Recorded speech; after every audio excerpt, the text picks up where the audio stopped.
Welcome to Around the Reel, a radio podcast. Radio podcasting is what? It's a podcast or radio show. We don't fucking know. That's what we're trying to do. Well, whatever. Anyway. There's nothing cooler than sitting down with someone who's passionate about filmmaking. And we had the pleasure today to sit down with Kaveh Hamedani. Now, this young man has the inspiration to follow his dream and become one of the better filmmakers out there. You can see it and hear it in his voice. It's inspiring. We got to go through the ins and outs of filmmaking, picking Kaveh's brain to see where he's at as a filmmaker at his young age, and to hopefully inspire him with some of the insights we have on projects we've done in the past and how it worked. Things that did, things that don't, what to avoid, what to hold on to. It was truly a good time hanging out with him and getting to know him a little bit, and especially just to hear the passion in his voice and the hunger that he has to learn. He's an exceptional young man, and we had the pleasure of talking with him today, so sit back and relax and enjoy this conversation with Kaveh Hamedani.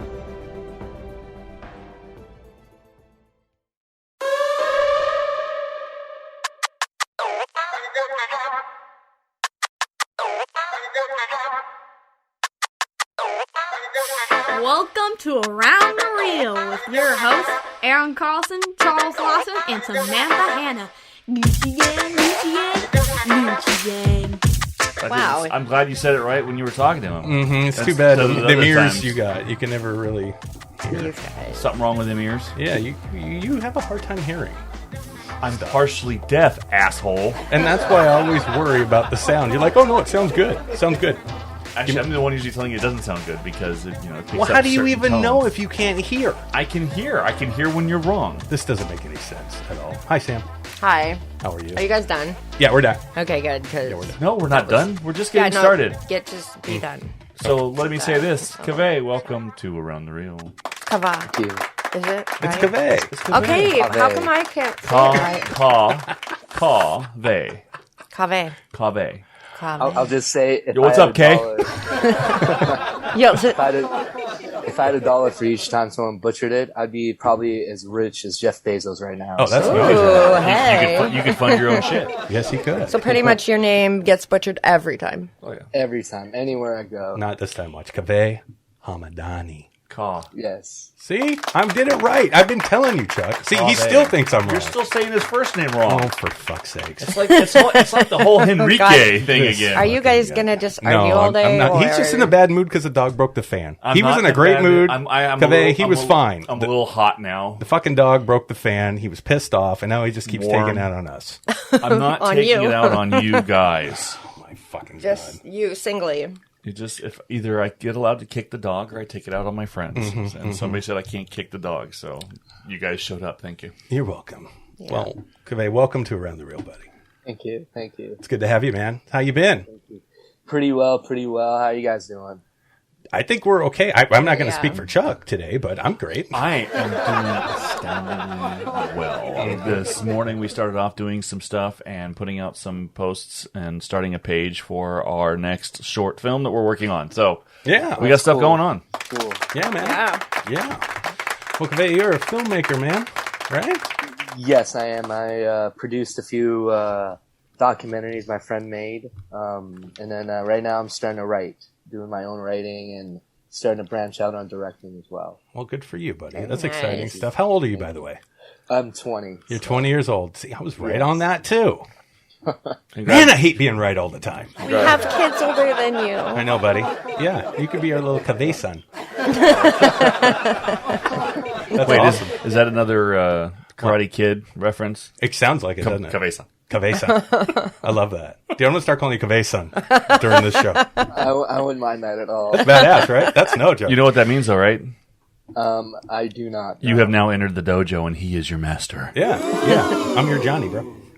No, I'd rather just. So you're Mr. Miyagi? Yeah, that'd be better. Chuck Yeah. would be Miyagi. I would be Johnny. Chuck is all ding, ding, ding, ding. Ding, ding, ding, ding. Anyway, And Aaron's the type who does everything wrong until somehow it comes out right. I'm at the all end. step inside, walk this way. You and me, babe. You know, some Def Leppard shit. Yeah, hey. These guys are in a weird mood today, Kaveh, but we're gonna have fun. We are gonna have fun. Yes. Oh wait, here yeah. I'm screwing up. See, I am off today. I've screwed up the whole mojo. Everybody's in the wrong spots on the screens. Our I hate our when fans are going to be all screwed up. You know what they hate? You know what they hate most, Sam? What? When we're doing our video recordings for YouTube, and then in the middle of the show, people's blocks move because Chuck has to move shit around mid-recording. In the middle. I know. Like, what the fuck is that? That is piss poor production. I don't know why he does it. Don't you but think so, Chuck? I think it's kind of fun though. It you know, it's variety. It mixes it up a little It bit. definitely mixes it up. You never know what you're going to get. That's true. People like to know where Sam is when they're watching the videos. Well, she's almost always in the right spot. She is always in the right spot most of the time. Yeah, but I you're agree not. with you That's there. her problem. I don't know what anybody's problem is today, but I know. Okay, we're going to get back to the show. Kaveh. We're still in the middle of the show. So I know, but we're going to... welcome to Around the Reel. Yeah, just we're in gonna case you want to restart it now that I put everybody in the right let's spot. focus on our guest here for a minute. We always take the first 10 minutes of this show, and we don't know what the hell we're doing. we don't know what's Kaveh, going at all. on. That's That's just... not true. We always know what's going on. What was your name again, and how old are you? No, we know. It's stupid. Next question, please. Can we move along? So, Kaveh, what got you interested in filmmaking at this young age? Well, I've grown up with a lot of health problems. I had a kidney surgery, transplant. My mother was lovely enough to give me her kidney. Oh my Oh, gosh. A mother's love. Crazy. Dude, she's a fucking soldier. Yeah, she is. Aw. Yeah, I'd do anything for her. You better. Yes, and She when did. I was when I was in the hospital, I was starting to watch movies. Like I grew up with like the old Disney Channel and the old Cartoon Network and stuff like that. So I got used to films. Then my brother, he's also a filmmaker down in LA, Oh, right on. Oh. and he started introducing me to films by like David Lynch and Akira Kurosawa and all that. And I started watching them. And I was like, "Holy shit, this is something else! Like it's like magic I'm watching." Right. It took you to a place, huh? Definitely, yeah. Yep. And Yep. then from now on, I started writing and taking college classes for filmmaking, directing, writing, etc. I did a lot of acting in my theater program in high school. That's what really helped me a lot. That's dope. Very Awesome. cool. See, Very good awesome. for him. So you just jumped right in there, man. You see some Definitely, movies and you're like, yeah. holy shit, this is badass. And then you wanted to make them. Definitely. What's your plan here? Are you just in the middle of any projects right now that you're trying to get started, or what are you just hoping to do? Just learn the craft? A little bit of learning, but also I just finished writing a pilot that I'm crossing my fingers on to make into something magical, make it into a miniseries. I prefer miniseries over TV shows. But yeah, that's just me. But everyone loves TV shows, but I don't care for TV shows that often. Why is You it want to get just- to the end of the story, or what? I'm sorry, Sam. Well, no, TV shows are great. Like I love Breaking Bad, I love Twin Peaks, I love TV shows. They're amazing. But so I'm that kind of person who watches maybe 5 episodes and then forgets about the TV show, and then I come back like to the 6th episode. I'm like, what the hell's going on? Like, what did I miss? Like, Yeah. That's Sam. Sam does That the is same me too, yes. Yeah, she'll get started and be fine. And then, yeah, I mean, you know what? The only show you have stuck in there with is Walking Dead. Yeah. And that takes a fucking commitment because that's like 10, 11 years now.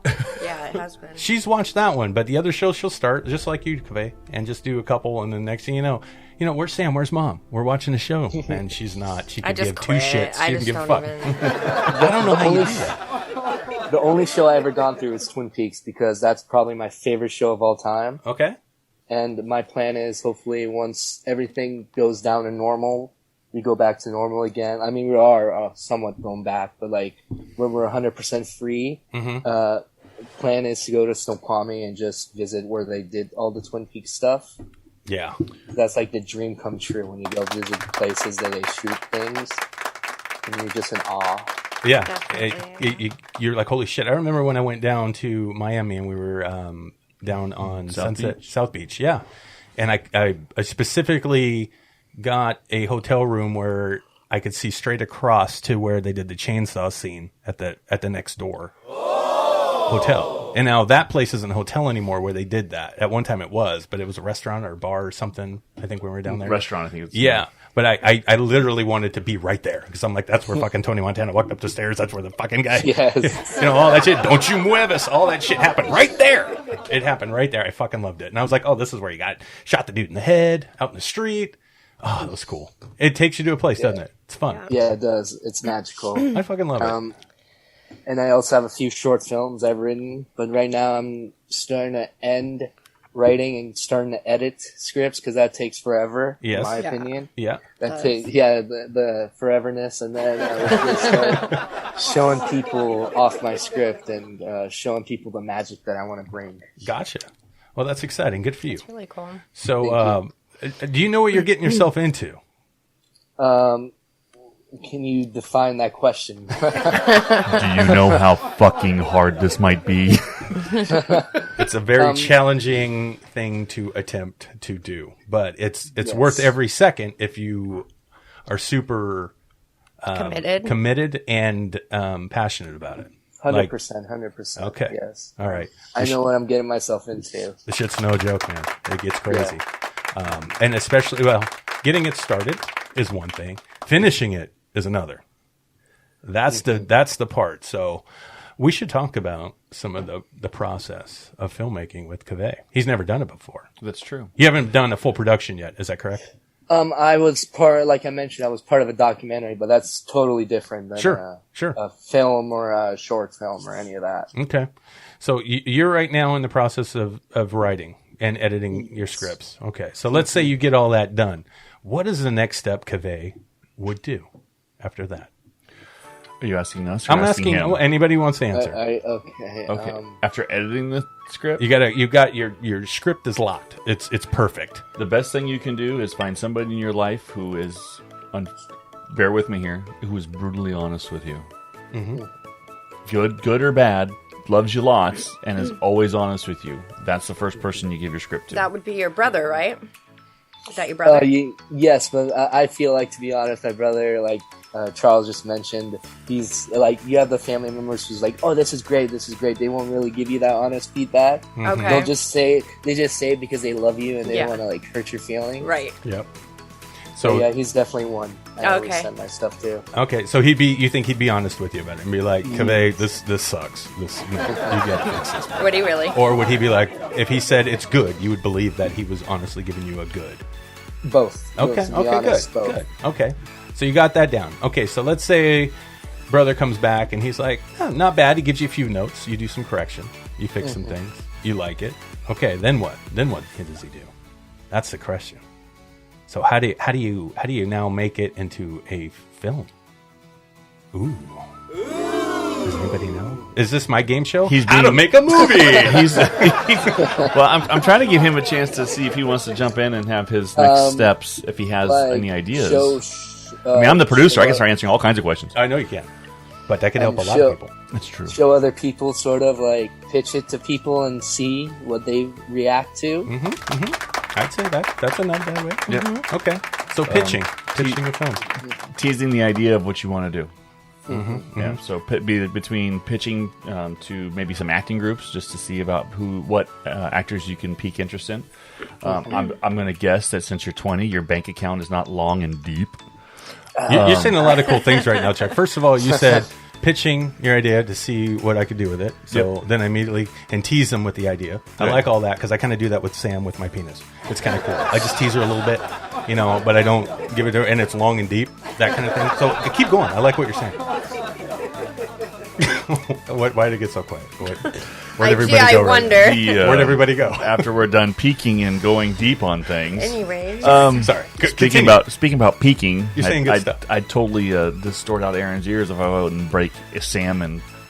Can you turn Well, off his mic? I don't wanna- I can't. I mean, I can turn him off. I can remove him from the meeting, and then he can't come back in. I can't even believe you heard what I said, considering you're deaf. I mean, I don't know. What? Yeah, exactly. Thank you. Anyway, improv. okay. You have to sometimes play off of each other. Okay. Continue though. I like what you were saying. But no, so yeah, getting the interest because, like I said, you're not going to go deep. When we started doing our things, that's the one thing we did was family and friends to be in our first productions because, well, we didn't. All we had was family because we really don't have very many friends. That's true. So we used a lot of family for a very long time until we could afford to buy alcohol for friends. Yep. To convince them to do it, and then once we realized we created alcoholics and got them into programs, we were able to go ahead and move to the next step, which was understanding our mistakes and then begging people to do shit for free. Yeah. To be honest, half the things you said probably won't happen for another couple of years for me. Saying I'm 20 and I can't go towards alcohol or anything. Well, no, not for you. For the adults you want to have do in your film. Be hard for a young guy to get that alcohol unless you get like you give somebody that money in front of the store to go grab you that case of beer. Everybody has people to buy them alcohol before they're old enough. We're selling this all wrong. Imagine, Aaron, if we were 20 doing this. Yes. You know what he needs? Gummy bears. He's young. He's cute. He needs a cougar. He needs a cougar. You need to get a cougar. Somebody who offed her husband, and you're okay with that. You got to be okay with the death scene. So she offed her husband and got his money. Now you can just be the play toy, and then she'll she'll feed your fantasies. Yeah, Chuck can send you some referrals on that one too. He knows a lot of them out here in the Gig Harbor area. So, that'd be good. So you said a few years down the road. So let's say it does take that long to get going. And I'm not just talking because of dumb alcohol. That was a joke. But just as far as the production, it could take that long to get to a point where you feel competent enough to do the deal, and get the job done, but also confident enough to do it. Right? Mm-hmm. Okay. Yes. So when you get those two things and that this shit's dope and you can't wait to do it, pitching is a hell of a lot easier if you have a lot of confidence in it. So let me ask you this right now. With the script stories that you're working on, do you have that confidence in the stories?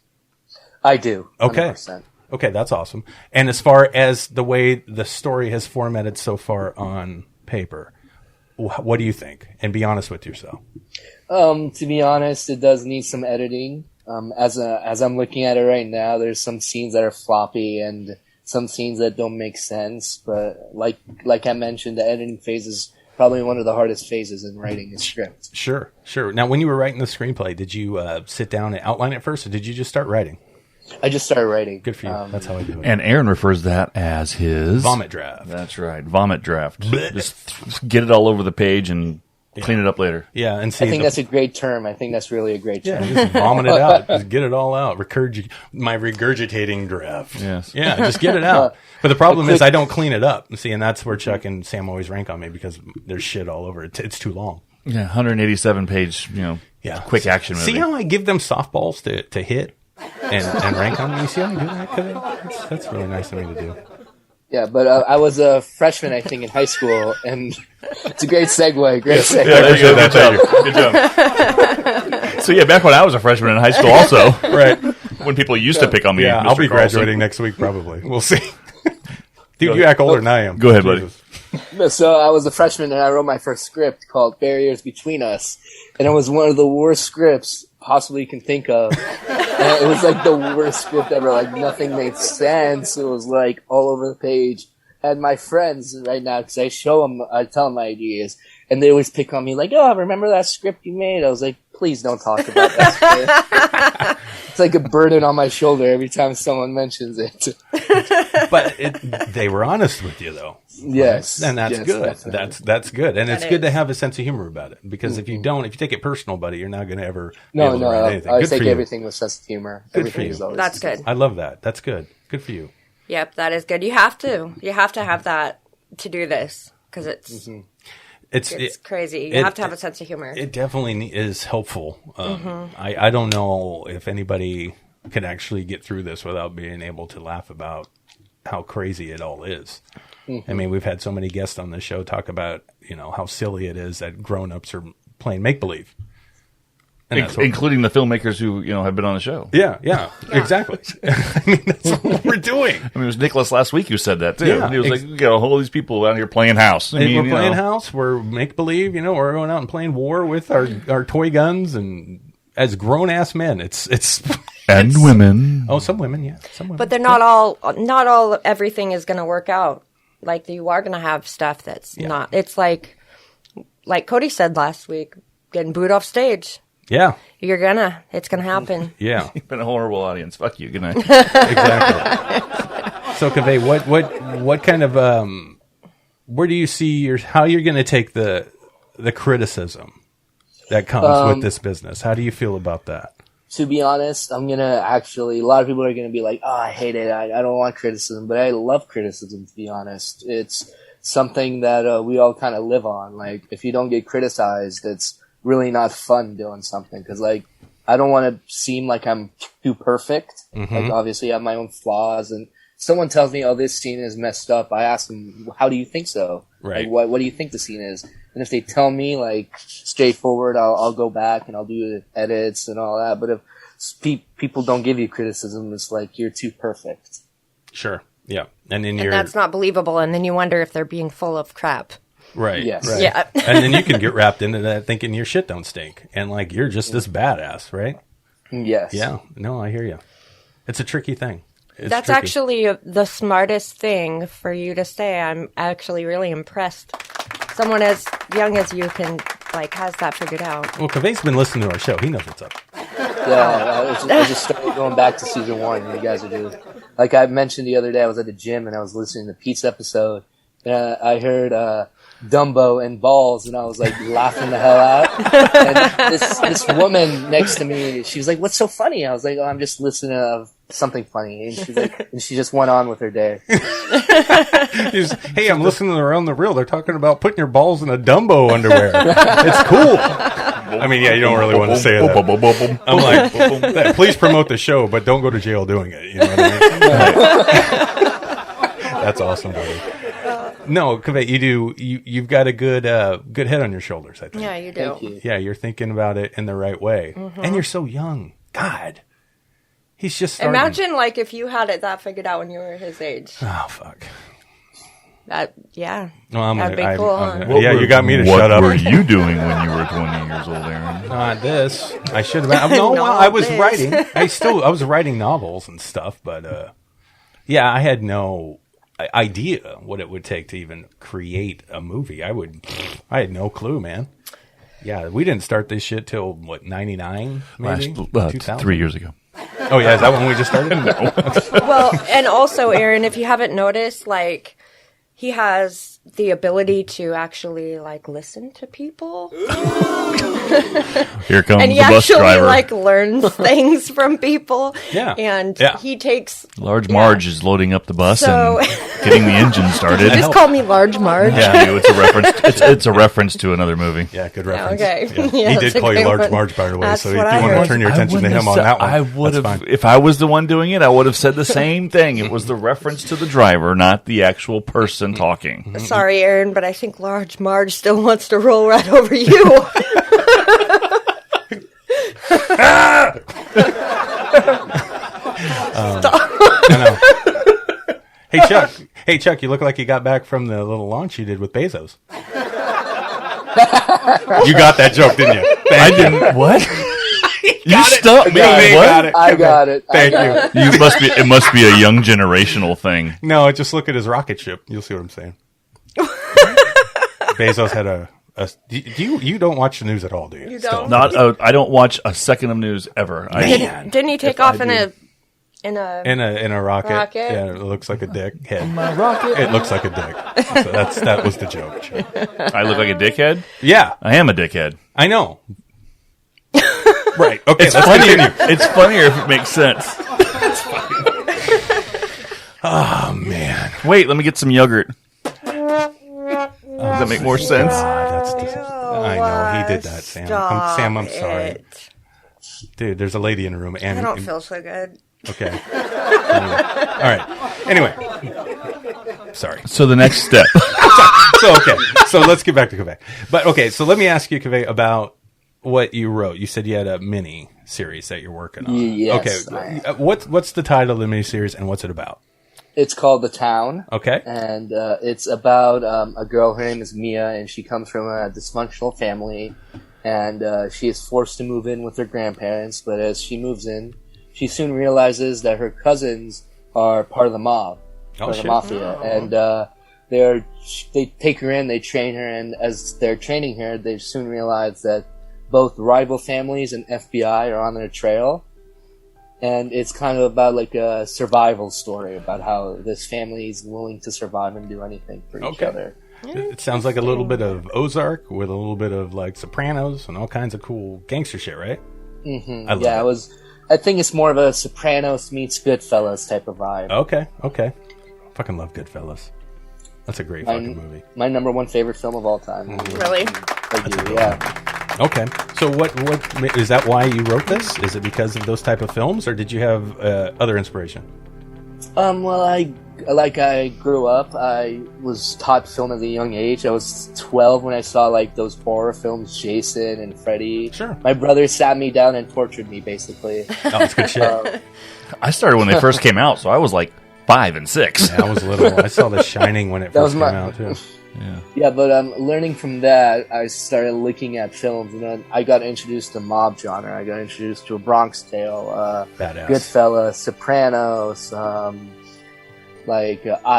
looking at these films and basically seeing like stories from people, like Goodfellas, based on a true story of Henry Hill, who came in and became a mobster and all that.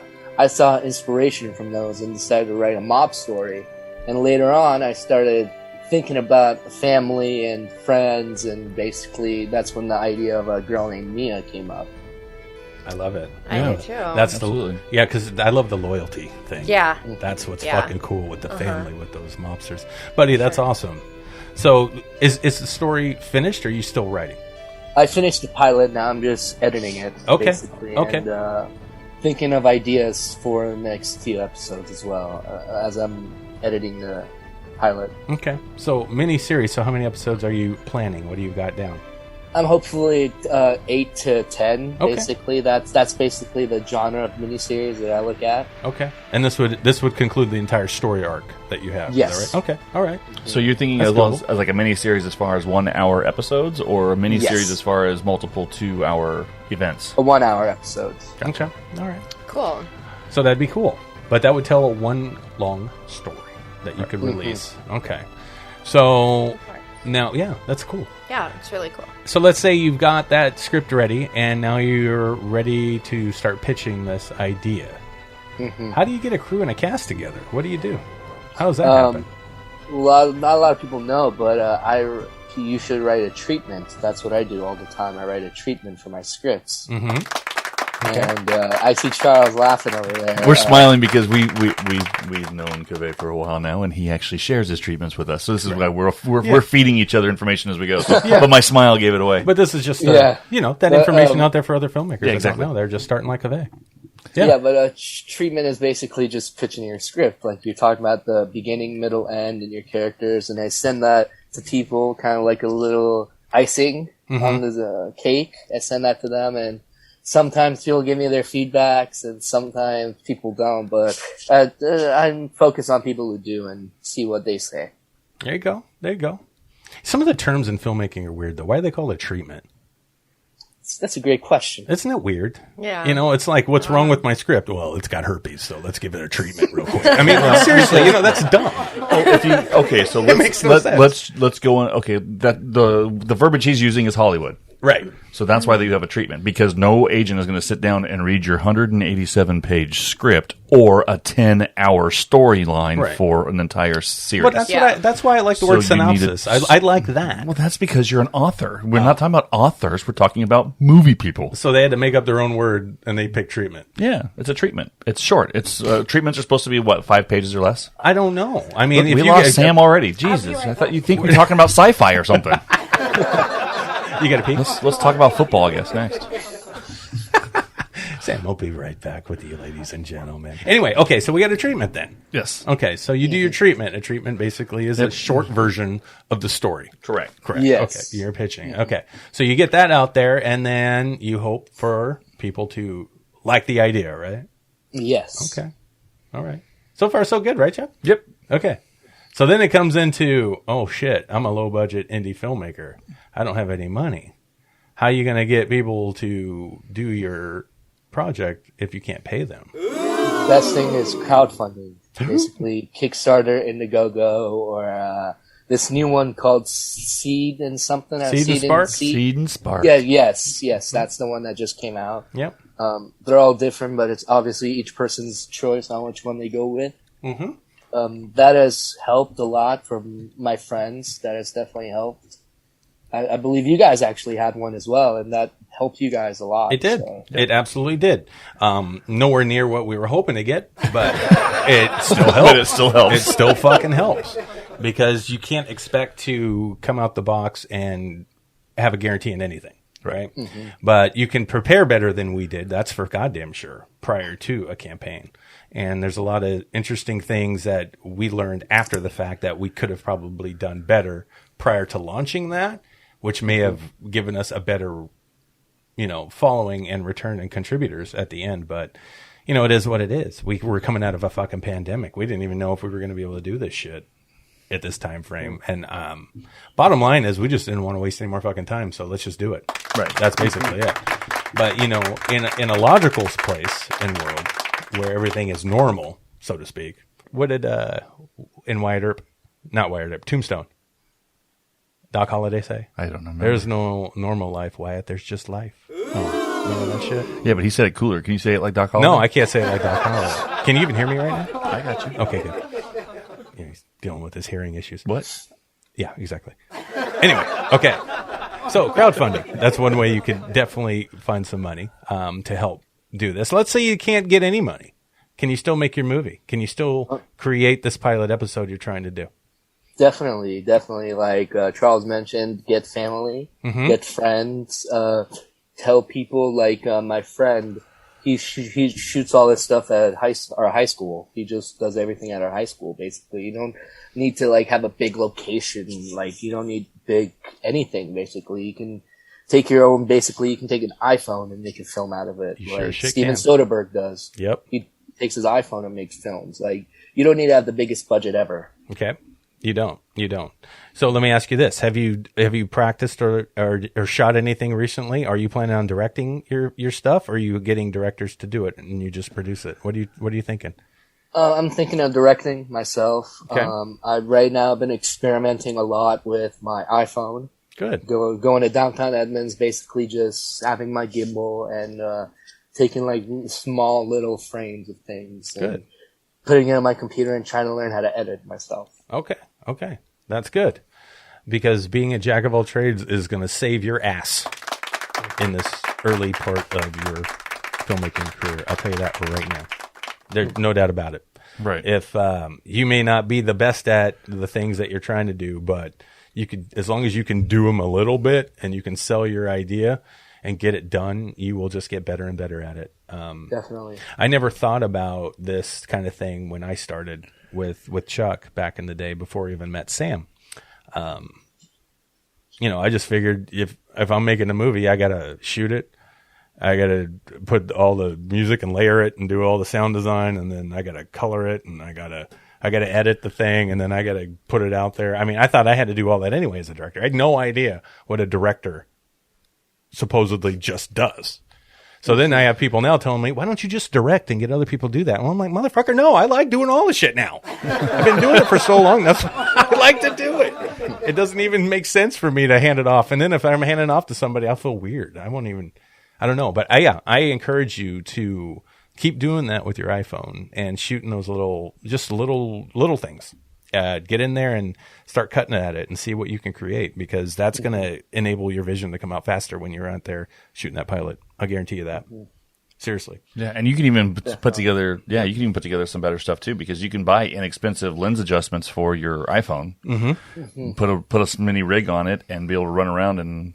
Yeah, if you got a gimbal already for your iPhone, that's fucking cool. You get a little anamorphic lens on that fucker, that'd be badass. Well, don't say that. The anamorphic lens is going to be more than his freaking iPhone. No, it won't. Those aren't that bad. Those cheap ones aren't that bad. They're a few $100. Well, if he's like you and he's cool and he has that iPhone 7 Plus, then yeah, it'd be iPhone 7 more Plus, than his iPhone 7 Plus. The anamorphic lens would be more than his iPhone. Yeah. What kind of iPhone do you have, Chuck, out here in Gig Harbor? I don't live in Gig Harbor. Port Orchard. Don't ask me that question. That's not fair. Oh, he's got an iPhone 12. He's one of those people that can. I also have an iPhone 12. Oh, for fuck's sake. Well, what do you expect? I got iPhone 7 Plus. He's from Edmonds. Oh, yeah, you're up north, too. You fucking rich fuckers. We're not rich. You guys got money. Dude, you gotta do it. Dude, I upgraded mine from the Commodore series. It was... That's right. Yeah. You had the iPhone Mini. Yeah. Went right from Commodore to Android, and then I got this iPhone 7 Plus. Best phone on the market, by the way. I still have all my old Blackberries, by the way.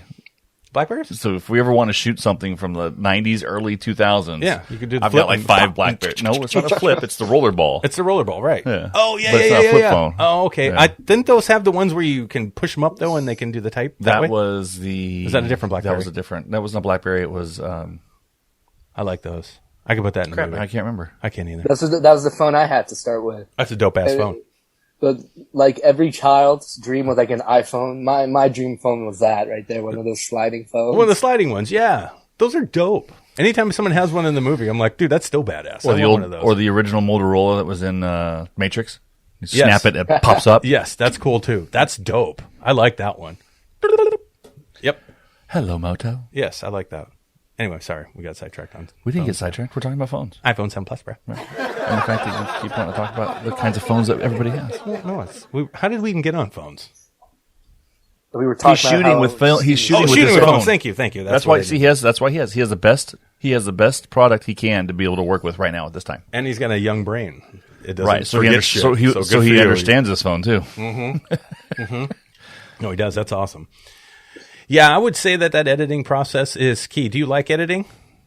It's fun experimenting with editing. Sometimes it screws up. The first time I tried it, I didn't know anything, and I was like, oh my gosh, what am I doing? This is not what I'm supposed to do. And then after a while, I looked at it. I was like, hey, this is kind of nice. Yeah, see, it's not bad. What software are you using? I use Final Cut Pro. You're doing Final Cut. Okay, perfect. Yes. All right, see, that does the job. Yep. That'll get it done. Yep. Yeah, we've migrated to Davinci Resolve now, and I used to play with Sony Vegas quite a bit back in the day. And the only reason I didn't change to Adobe at the time is because I knew everything in Sony, even though that program is not as good as the other ones. But I just knew it. I knew it inside and out. I could edit shit so fast in that. It was ridiculous. But I'd been using it for 15 years. Right. So I knew that ins and outs of everything. But, then I played around with Premiere a little bit, but now moving to DaVinci. DaVinci's fucking dope. Davinci Resolve is something that I think you should try out. You can actually download the trial version for free, and it does pretty much everything that you need to do right now and not pay a dime. Go to DaVinci's Resolve site, and you can play with it. The color grading in that it's on par with industry standard stuff. It's ridiculous. Ridiculous what you can play with. Super fun, dude. And as you can tell, we here at Around the Reel are working on our next possible sponsor, and we are looking to DaVinci to see if they'd like to sponsor our show. That's Davinci Resolve, everyone. You should check out their website and try their product. Oh, you just did a plug. Look at you, trying to get people. What do we all need as filmmakers? Money. I was going to say stories, but okay, we can go with money. Yeah, we need money, though. Yeah, we never run out of stories. Right. We run out of fucking money. I ran out of money last week. First time I've been scared in a while. I was like, where the fuck did all my money go? Well, I don't have any kids in here taking my money. It goes away sometimes. I just turned around and I was like...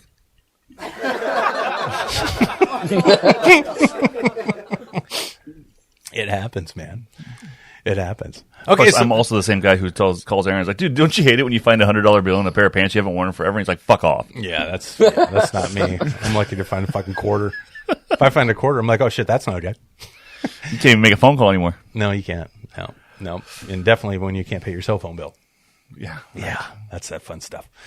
All right, so Kaveh, so you've got your movie now. You're rolling. Now we're editing it. We've got, let's say...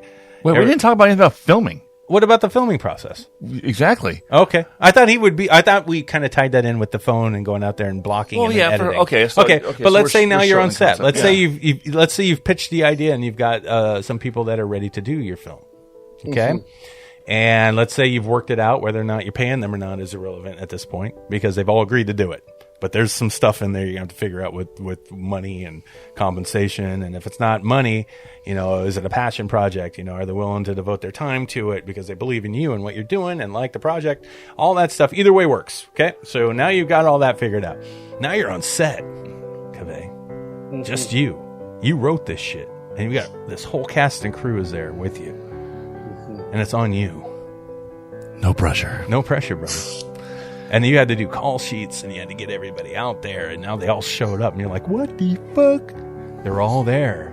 And you got this young Kaveh sitting there with this idea he had because he one time went back and saw Goodfellas and Sopranos back in the day when he was a little kid. And now he's got all these people looking at him like, all right, what are we doing? What does Kaveh say? Start getting ready for this scene. Then that's it. Let's do this shit. Okay, there is a very funny video going around. I share it once in a while when I see it, but it's like, I think it's called We'll Fix It in Post.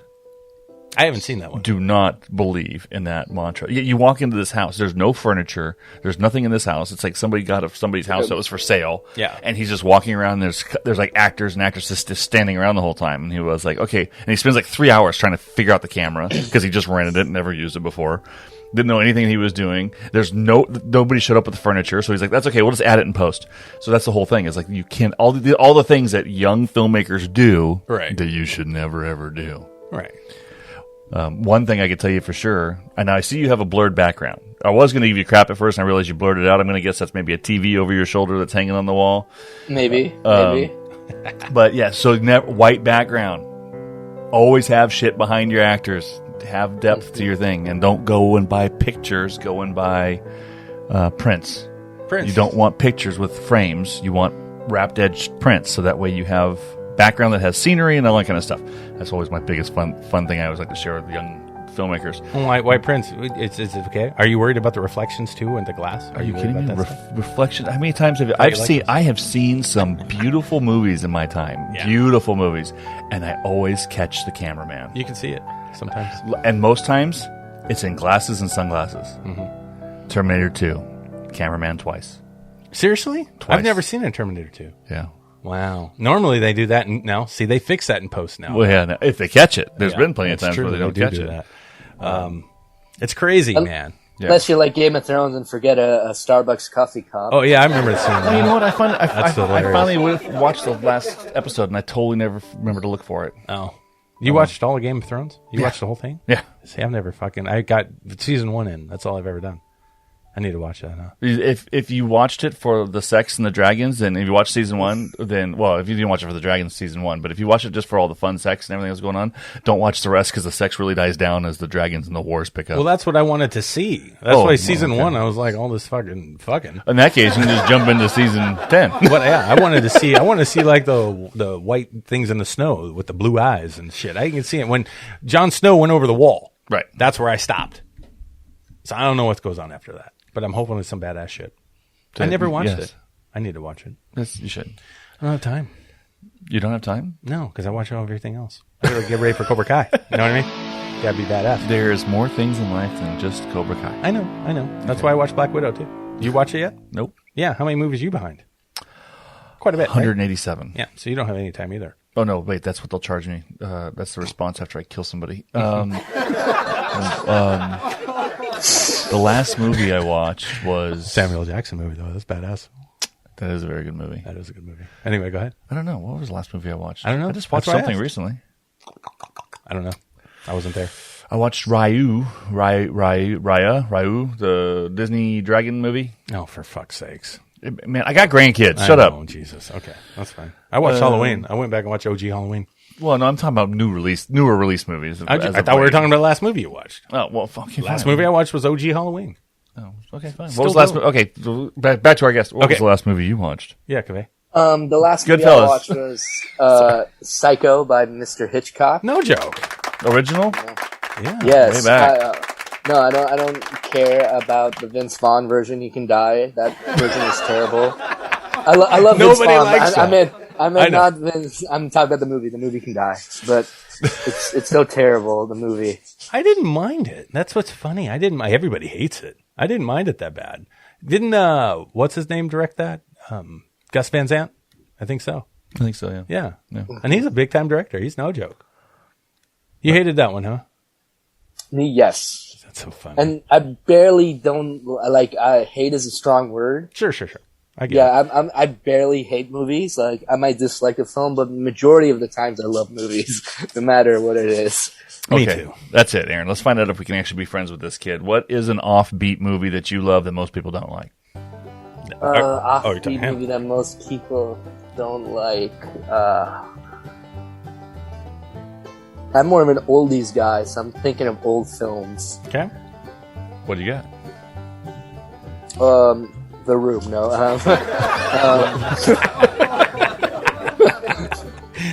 That's something that's fucking funny. That movie's horrible. Which one? The Room. The Room by Tommy Wiseau. Yeah, Oh, okay. It's fucked. It's the worst thing, but it's a classic now. It's considered to be, I think, the best film in film classes right now. Like, Yeah. they study that film. Yeah, worst But, movie ever. What not But to to do? be, Yeah, exactly. a lot of people didn't like Eyes Wide Shut. That was a good movie, I thought. Mm-hmm. That's good. That's Kubrick. That's a good one. Kubrick, yeah. Yep. That's Tom Cruise, and that's with Nicole. Okay, yeah. Nicole Kidman. I don't think I and ever Tom finished Cruise. that movie. Did I miss? I think I missed the orgy. Oh yeah, the ending. Yeah, I missed the Oh yeah, fucking the orgy. ending. God damn it. There's more to life than sex, Aaron. I know. I know that. But finishing a movie. By the way, where is Sam? I was kidding about the whole sci-fi thing, but Okay, sorry, Kaveh. What? But one film that I deeply love, I saw the newer version. I didn't see the old, the edited version. Was a Once Upon a Time in America. Yeah, I barely remember that movie. I remember the box cover though. That's still in my head. I remember that. I don't remember the movie though. Was it Chicago they were in? New York. New York. New York. Okay. Fuck. how about you, Aaron? What's your offbeat movie that most people don't like? Offbeat movie that most people don't like. I mean, it could be a mainstream movie. I'm just saying, but Sure. what's your movie that most people don't like that you actually really enjoy? Man, that's tough. There's so many movies in my head. There's a lot.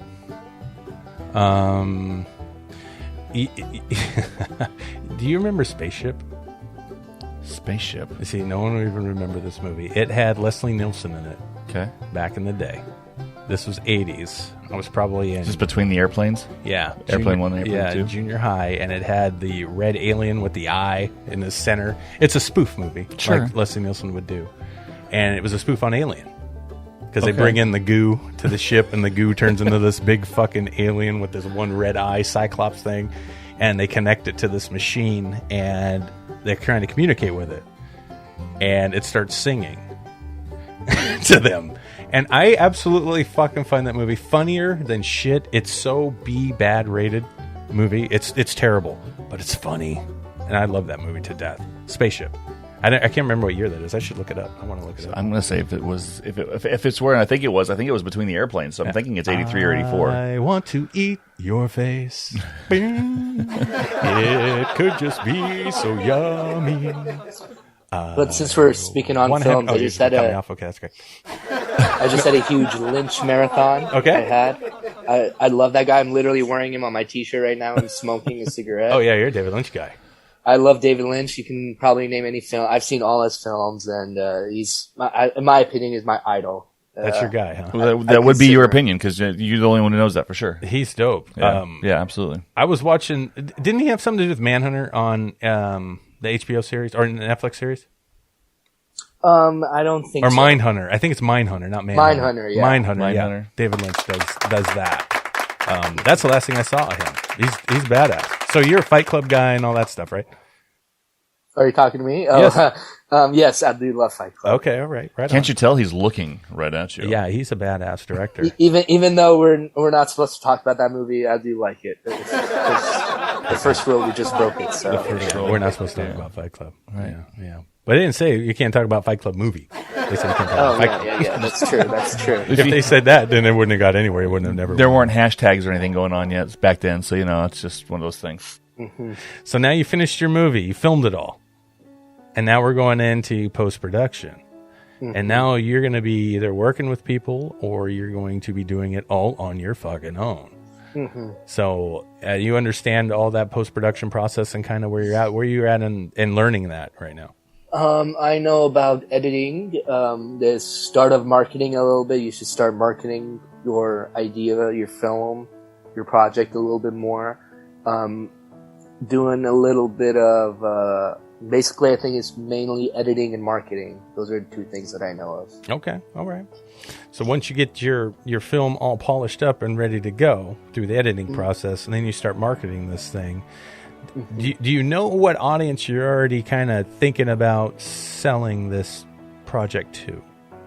For the town, I would probably say people who I want to sell it to everyone, basically, but that we know that's going to be really hard to sell it to everyone. But people who are into gangsters and family and into that kind of genre. And that's the tricky part. So that's that niche audience you're looking for. So how do you isolate them to find them specifically to get them to attach to your film right away and start building that audience from there? You know, the more, if you get your niche audience involved and it starts to do very well, it's going to branch out and more people are going to start hearing about it. And then you're going to start getting people that you didn't really project it to in the first place. Does that make sense? Yeah, yes. They'll start coming in. So finding that niche audience is key. Now, when, let's say we did The Outrider, right? I had no idea who my niche audience was. Zero. That story's all over the place. Like, do I go to? Can't really give it to Christian people because some of them might. We offended some of them. They think it's blasphemy because I altered the story of the Bible a little bit. You know what I mean, or a lot, whatever. It's a black and white film, so I can give it to noir people, but it's not a traditional noir. I could give it to action people, but they might not like it because it's black and white. So who the fuck do I sell this movie to? And there's not enough action. And there's not too enough much suspense action in it. Yeah, it's more of a drama. And you can't sell to people for suspense because it's like, well, what about you? There's so much other stuff. Yeah, it's a tricky thing. So I didn't think about that when I was writing that story. I just liked the fucking story, so I wrote the goddamn thing. And in finding your niche audience, it's really hard to find those extra Facebook pages for just those gangster guys out there. So, you know, where are you going to find them? That's the tricky part. Definitely. Yeah. Also, kind of like Aaron, you just mentioned, kind of finding the right crowd. Like, I can't sell it to. This is going to be, like you mentioned, people who don't like action. It's going to be tough because, like, there's always going to be that one person who's going to criticize on who you're trying to sell to. Sure. Every time you'll find some schmuck. It's got something to say. But let me ask you a quick question, buddy. Let me ask you this. So you mentioned once you get done with filming, you're going to be focusing on editing and marketing at that time. So let me ask you a question. Do you know what our projects are that we're getting ready to come out with? Say Goodbye. It's not a true test. I mean, you know, No. He's trying hard. He's like, wait, I just graduated from high school. I can figure this out. It was there was option A, and then I can barely remember what we're fucking doing. D. No, but here, that's what the reason I asked that though is because you said marketing starts at editing. Guess how far along we are into Say Goodbye. You guys are, I believe you guys just started. We start principal photography in the middle of August. Yeah. So our marketing started a year and a half ago. Yeah, we haven't even started shooting yet. Well, granted, our marketing started a year and a half ago because the pandemic hit. Because we did start with, hey, here's the auditions for Say Goodbye, and then we took an hour and a half. But that's, an hour and a half? Yeah, a year and a half. A year and a half. I know. But the cool thing is, and that's kind of like a blessing in disguise, because in the last year and a half, buddy, we've been able to escalate our knowledge in a lot of ways. Tons. And it's I think that's the gift that we didn't know that we got from this COVID shit. And if you utilized the time and didn't sit there and just be pissed off about not being able to do what you want to do, we could have shot Say Goodbye last year. I could tell you what, it wouldn't have been half the movie this one's going to be now that we waited and figured out how to fucking make a movie better by just being mentally prepared for it, you know, and planning it more and taking our time and restructuring things and all the stuff. I mean, when you get time to really think about what you're doing, and if you do take that time to do it, your shit's going to be twice as good, if not on another level good. That's what I think we're at right now, and I can't wait. That's why I'm even more excited. And then I started thinking, maybe we should wait another year. It'll be even better. Next thing you know, you'll be Ryan Connolly, afraid to put out a full feature film. And I think, isn't that right? That's weird, right? So you just got to make your fucking movie when it comes to a point. So my suggestion to you is, when the time is right, you just make your fucking movie, and don't worry about all that shit. You know, I sit here and I'm saying, what do you do this and that? That was all in jest. I mean, you want to make a movie, Kaveh? You go make your movie. Just make your movie, and don't give a shit what anybody says. Don't give a shit if it turns out great. If it's bad, it doesn't matter. You made the fucking movie. And then you just go make another one right after that. Once that's done, make another one. And every single thing you make, the next one will be better. Mm-hmm. No matter how good a script you write, no matter what you create, no matter what you do, the next story you tell is always going to be better. Absolutely. As you grow. I mean, if you have, once you get to a certain point, if you have everything you need, it's just going to come down to which story you tell is best. But as you grow, everything you do will continue to get better every time you do it. Absolutely. Yep. And you will find your own little niche for yourself where you may like doing the series thing, and you're like, that's what I do. Or you may go, God, I'm a short film guy. I like just making short films. That's what I like to do. Or you might be like me, and I'm just like, I just like making features. That's what I like to make. I want to tell the whole fucking story from A to Z. I want it all done and try to sell that story in one bam. That's my thing. But everybody's different. The more things you keep shooting and filming and creating, you're going to isolate what kind of filmmaker you are and storyteller you are. So just don't wait. Keep pushing it and keep doing it. That's what I think. Absolutely. Yep. Yeah. Hey, Sam, are we going to do a game day? Yeah, where'd Sam go? I have no fucking idea. Okay, so, since we have Kaveh on, we're trying to figure out a few things. So we already know his. Let's jump into some of his favorite things. We know his favorite gangster movie is Goodfellas. Goodfellas. Aaron? Oh, mine's Scarface. What's your favorite? Scarface. It's a good pick. Good pick. But is it technically a gangster film? Fuck yeah, it is. Yes, it is. You are so fucking white. That is so gangster, dude. No, just because you say it's gangster. How is that? How is it's based off a fucking original gangster movie? Really? Which one? The original Scarface from original 1930 something. Thank you. Yeah. See, Chuck doesn't know this stuff. Oh, you're testing him? I think we're testing you right now. So yours is Scarface. Yeah, mine's Scarface. Yours is Goodfellas. I love Goodfellas too. Is that yours? Yeah. Sopranos. Actually, Sopranos is my Game of Thrones. And I've never watched Sopranos. I watched the first. I watched the first season, and I just let it fall to the side. I never went back into it. Really? Yeah. Okay. So yeah, my favorite gangster movie. Yeah. Actually, I'm going to say, because if I think about it really hard, I always go back to the two, Goodfellas and Casino. I always go back and forth. Anytime any of those are on, I always watch them all the way through. Yeah. But for the longest time, it was. Why am I drawing a blank? Untouchables? I still like Thank you. Untouchables. Yes, thank you. Untouchables. Untouchables. That's a great thank film. you. Yeah, I love it. But no, anytime Casino back in the day, we complained about these long ass movies that we watched. But Casino back in the day was 2 tapes. I remember it was over 3 hours long. Yeah, so Scarface was if you wanted to watch that, you really had to be committed because you had to get up off the couch and go swap the tape. You had to swap the tape. Yeah, Scarface's intermission comes in right when he sees The World Is Yours. After he kills Frank, and then you had to swap tapes. Right. Yep, I remember. Kaveh, we're referring to VHS tapes, which is a way that us old people used to have to watch movies. I still have a VHS player, so no joke. I don't know if I fall in that old people range. Dude, I had a Beta. I had a Beta. I did. My mom bought Beta. My dad had VHS. My mom had Beta. I'm like, Mom, why did you get fucking Beta? She was like, it was on sale. What the fuck? No wonder no one's buying this shit. All right, now the true question. What's your favorite film of all time? That's a tough question. It's impossible to answer. Yeah. It's so hard. But I if anybody ever asks me, I usually tell them Scarface. It really does. That's where I always go. I don't necessarily know if it is, but that's where I always go. I love that character arc in that story more than any story I've ever. I swear to God. There's something about Tony Montana that just gets me. So... But that's just me. Aaron, are you excited for the new Scarface that's going to come out someday? Oh, I'll watch it. I'll watch whatever they want to do. I'm not a hater when people want to try to recreate something that worked. Well, it's written by the Coen brothers, so it might be really good. That could be, right? It could be. Actually, they're badass. Yeah. No Country for Old Men's dope. Yeah. That's a badass movie. So, yeah, that's another good movie. Since we're talking about gangster shit. All right. So is gangster the only genre that you like? Mobsters and stuff? Or you're all across the board, right? You like superhero movies, you like action, horror? I do. I'm a huge Batman guy. I know everything from 1939 all the way to today. Holy shit. That was when Batman was born. Okay. Yeah, I love Batman. I like the new Marvel and DC stuff. I don't really watch them a lot. I watched Black Widow. It was okay. It wasn't a great film. I love any film, basically. I try to go to the movie theater. I live in downtown Edmonds, and they have a movie theater a few blocks down.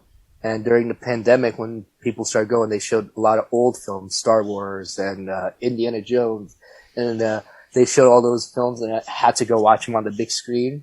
Because now you can talk about it, like, yeah, I saw this film on the big screen.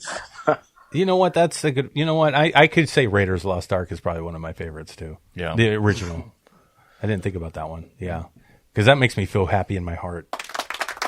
When I feel Raiders, it makes me happy. As soon as I say it, I see him coming to the screen when that first that dark silhouette turn into the light. Yes, right in the beginning of the movie, and I'm like, oh, that's Indy. That's my man. Always made me happy. I'm gonna watch that tonight. I haven't watched that forever. Seriously, that movie's badass. Wow. I might have to disagree, but my favorite is Temple. You like Temple of Doom? Yeah, that's Temple's my favorite. fun as fuck too. Yeah, I love. Do you know that's actually a prequel to Raiders? Mm-hmm. Yep, it is. I never caught that before. Oh yeah, from the dates. Yeah, yeah. I never caught it before. I remember I went years of my life thinking that was a sequel, and then he came back after that, and then he met his dad instead. That was one of the original prequels. Yeah, I didn't know. Origin story, maybe. Mm-hmm, mm-hmm. How do you feel about the new one coming out that he broke his fucking arm trying to do? It's Harrison Ford, bro. He's a man. He don't fuck around. He broke his leg, I believe, when he was doing Star Wars. Yeah, he snapped did his that arm shit for this one. Yep. And you just wait for Harrison Ford because he can do it. Right. Just give him a minute. No, he'll be all right. Yeah, he'll be. Give fine. him a month. He's still trying to do his own stunts too. Badass. Mm-hmm. I mean, if Tom Cruise can do it, anyone can do it. That fucker's crazy. He's like 80 now, isn't he? Tom don't look no different. He don't look any different, and he's crazy. He doesn't fuck around. He's kind of like me on set. I'll do that shit too. You know what I mean? He broke his leg, I believe, while he was shooting Mission Impossible. Off that jump, 87. Yeah, Mission Impossible 87. I think it's 92. It's great shit, man. I stopped after 3. I know everyone yells at me. I should have kept going. Dude, they're better now. They keep getting better. It's like, well, don't keep making the same thing. Just make another story. You never arc. seen Ghost Protocol? No. Ghost Protocol. Oh my god! I stopped at 3. Fuck, dude. Ghost Protocol's a shit. And then the one with Henry Cavill is badass. The newest one. Oh yeah. Holy shit! That fight they had in the fucking bathroom. Oh my lord! I've seen the fight multiple times. I am a filmmaker, but I haven't necessarily watched the movie all the way through. Those are great. Actually, because that's that pop scene from homage from Outrider. Yeah, I had to steal that. Yeah, just for Outrider. I had to do it in that garage fight. Yep. Wow. Fucking love movies, Kaveh. It's fun. Yeah, I agree with you. I love sitting down with people and just talking about it. I sit down, it feels like an hour went by when it's like 5 hours basically talking about films. Just talk about movies. I know. And that's kind of what we do on this show. We just talk about a bunch of shit. But at the same time, we hope people connect to this because it's definitely it's who we are. Yeah. I mean, if that's who we are, filmmakers, and not just us, filmmakers in general. I mean, you're not, hey, I've never seen a movie before, but I'm going to go make movies. No, usually if you're a filmmaker, you know what a movie is. You have an appreciation. Like Kaveh did. He fell in love with it. Right. You know, when you were younger, you fell in love with it. So did I. Definitely. I'm right with you, brother. I think I was like 14 or 15 when I saw Godfather for the first time, and I was like, what the hell did I just watch? Like, it's one of the best fucking films I've ever seen. Right? At the time, I was sure. I was like, I don't know if there's any film better than this. And then I watch more and more film, like, oh my gosh, it's like an orgasm happening. It's so good, man. I love him. I love him so much. That's why we got to make them. That's right. We got to keep making them. Yep. Right on, buddy. Well, Kaveh, keep telling your stories. Yeah, absolutely, dude. I'm so glad you got to be on the show with us. Definitely. Thank you guys so much. I love this show. I listen to it all the time, and I'm finally happy I got on. Oh, I'm glad to have you. We are too. I don't know what happened to Sam. I'm sorry. Something must have went down. No, it's fine. I know she had some shit going on. Yeah, she said she's. Yeah. My brother was coming over too to do some stuff, so I don't know. There's always something happening. It's never in this world we live in. You know, and our podcast is real, so what happens, it really happens. So yeah, well, we're here though. We didn't leave you. Can you imagine if Kaveh was just? We can just add her in post production. Yeah, I'll just fix it. We'll fix it in post. We'll fix it in post. Yeah. What if we? Well, look, Kaveh. Okay, we'll be right back. We just left him sitting here for. That's what we did for the first 40 minutes while he was sitting in the waiting room. We had echo problems, and then we fixed the echo, and then Sam's not even here. Maybe the coffee ran through her too fast. It may have. I don't know. Did we? I don't know. I don't know. So yeah, we don't know. I lost her. All we know is We'll figure it out. I honestly would have thought if you losing her would have happened way before now, but whatever. Damn. This is the shit I get. Whatever, bro. Oh, there go the dogs again. So maybe somebody's dancing naked in the backyard, and I should go check on them. You should probably. If it's Sam, though, I'll let you know, and I won't go check on her. Yeah, right. Yeah, let's get back and talk about the long and deep thing. You're the one who made it weird. I didn't make it weird. You always make it weird. You say stuff weird, and then I just bring it up. So I appreciate the sun glistening off a woman's flesh, and so apparently that's not the way you've worded it to your wife. Glistening off their flesh. He says flesh. Flesh. Hey, That's honey. what it is. It's flesh. He's showing a lot of flesh today. When we say says epiphilia, I mean, what do you want me to say? I don't know. Just say, you look hot. I mean, you just say that. But I say that, and it doesn't sound right, and it's not. How is that not? You think I was flesh going sounds for- better? Apparently, either way, it didn't. If you're Hannibal Lecter, it might sound a little weird, but besides that, I mean, Apparently, I am much like Hannibal Lecter as far as the way I Yeah. approach things. That's all right. Make sure Bezos knows what's up too, by the way. Yeah, dickhead. Yeah, bald guy, whatever. Kaveh, thanks for being on the show. Thank you buddy. so Of much. course, for thank you joining guys so us today, much. buddy. All right, Chuck, you want to close this out, man? Hey, buddy, thank you again for joining us today on Around the Reel. It's always great talking to aspiring filmmakers, and as much as we have done and have learned, we are always learning. So thank you for being a part of our show today and joining us on this journey, on this adventure. And like I said, we have a lot of stuff coming up soon, so maybe you can jump on and join us on a set and see how we do some of our things, take some notes. But remember, as our good buddy Pete Flatham once said, just remember to kiss. Keep it simple, stupid. Sorry, I was listening to that one this morning, so I had to bring it back up. Good for you. But no. Kaveh, thank you, buddy, for joining us today. of course, thank you guys so much. It's been great having you with I us. Appreciate it. Absolutely, bud. We appreciate you. All right. We'll see you guys later. All right. What am I supposed to do? The bye for Sam because she's not here? There you go. Bye. Or end it with think hard. Oh, yeah. And remember, everybody out there, think hard because you're thinking anyway. All right. Thanks, guys. Thank you. Thanks for tuning Wait. in. Remember, everybody, think hard because you're thinking anyway. Oh, for the love of Christ, both of you guys. He just cut me off, though. Just cut me off. man. Nobody, Yeah, because- nobody needs to hear the old intro. Okay, well, I'm Outro. going to cut you both off and say thank you for listening to our show. Thank you for tuning into Around the Reel. That's great stuff. Yeah. So why did they even tune in the first place? I don't know, but they're glad they did. Yeah. I think it's because we're trying to inspire people We are. and have fun with people. People that are artists. Creatives. Yeah. People that are out there trying to make a living with their art. That's a beautiful thing. That's what we're doing. They're crafty. Yeah. So have them tune in. And how do they get on our show, Chuck? You can get on our show by going to our website. Please visit us at cccentertainmentgroup.com. Click on the scheduling link. It'll send you to me. Yeah. Sassy Sam was going to get you all lined up on everything I'll hook you up with a day and a time. sometime in 2021 or 2022 because it's filling up fast. So if you want to get on this show, Get on I it. highly suggest Get on it. you start clicking your brains out. Come be our guest on our show. We'd love to hear your story. We'd love to hear it. Make sure you come visit us on Amazon Prime and OP Prime. Oh, Come yeah, watch watch The our Outrider. movie. Watch our movie. The Outrider. Yeah, you can watch Marcus good. Ford kick some fucking ass. Oh, This was a perfectly good take until you said until that. you said that. All right. Well, thanks for tuning in to the show. Bye-bye, guys.